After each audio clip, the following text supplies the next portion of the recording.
The president today is sending a clear signal about the kind of nominee he'll add to the Supreme Court should he get another opportunity, adding 20 names to his current list, which now includes 3 sitting Republican senators. He's also issuing a grave warning about what's at stake in November. Unfortunately, there is a growing radical left movement that rejects the principle of equal treatment under the law.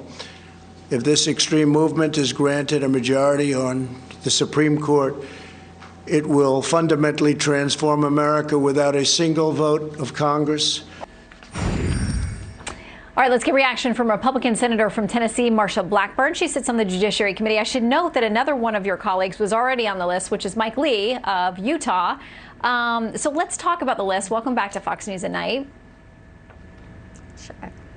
Yes, you know, Shannon, when you look at this list that he released today, what you know is Donald Trump keeps his word, and he was true to his word when he ran in 2016, and now here we have another strong list of constitutionalists. They are originalists. They are people who are going to apply the law. They are not people who are going to sit on the bench and make up the law. So it is a good, solid list.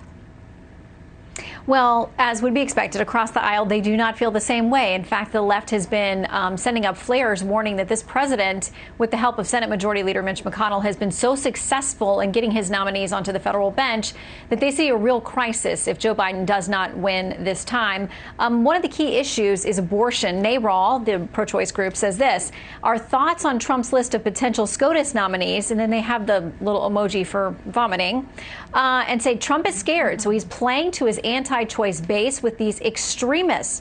The only way to end this horror show is to vote him out and make sure none of these people are ever justices. So does the president also motivate the other side in releasing this new list, Senator? He motivates the other side, but I have to tell you what he loses is all of those independent women that are in the middle, because most of these women are center-right. And Shannon, when you talk with women and they say, oh, Marsha, I'm not Democrat or Republican, I am an independent, but you say, define this for me. What is your filter? When you look at candidates, when you look at issues, they want constitutionalists. They want somebody who respects the rule of law. They want somebody who wants equality and justice and fairness. So they do not want activist judges sitting on the court who are going to be making up law. And I will tell you, I think this is why Joe Biden will never put out a list, because it would frighten so many people if he puts a list out and it is far enough to the left that it is going to satisfy the radical left that has now overtaken the Democratic Party. Well, and I think the left wants his list because they want to make sure that it is far enough in line with what they hope to see from him. We'll see if he does a list. I want to ask you very quickly about the issue of big tech, conservative censorship. TheVerge.com says this: the real bias on social media networks isn't against conservatives. They say, listen, the president used social media. He's conservative to become a star, to become the president.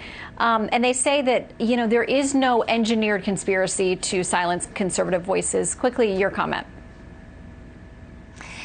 The reason we filed the Section 230 reform bill today, and that's Chairman Graham and Chairman Wicker and I, is because there is censorship, there is not transparency, it is very opaque as to the terms of service and the policies that cause these platforms to issue takedown notices.